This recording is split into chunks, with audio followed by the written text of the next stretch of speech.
Trump supports drugs for COVID-19. We have to ask, what's in it for him?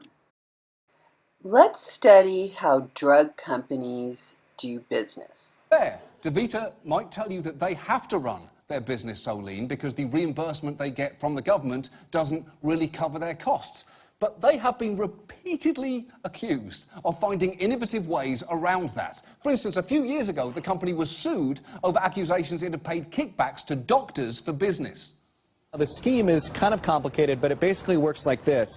DaVita would pick out doctors and physicians groups who cared for a large number of patients who had renal disease, and then it would offer them lucrative deals to refer patients to their dialysis clinics.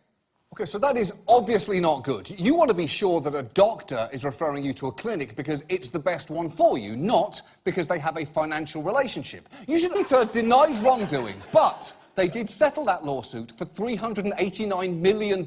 And remember that because it's about to become a theme.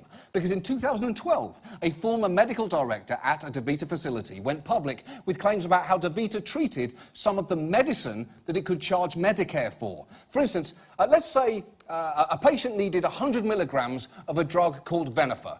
You could give them, say, one 100 milligram vial, or you could do this.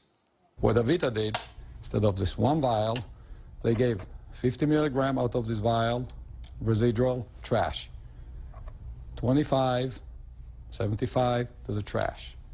25 again, 75 to the trash. The more vials DaVita used, the more DaVita was able to bill the government. DaVita strongly denied wrongdoing, and they did so even as they agreed to pay up to $495 million to settle that case. Separate case accused them not so much of throwing extra drugs into the trash as throwing them into patients. And that involves something called Epogen, a medication used to raise a patient's red blood cell count. A whistleblower said that DaVita personnel referred to it as liquid gold, and with good reason. At one point, it accounted for a quarter of the company's revenue and up to 40% of its earnings, although it was later discovered that at the higher dosage levels that DaVita was using, there was no solid evidence that Epogen made people feel better, improved survival, or had any clinical benefit at all. You know what is coming now. DaVita denied any wrongdoing and settled that lawsuit for $55 million. And DaVita will say that they keep settling cases because they can't afford to get shut out from Medicare. But the fact remains,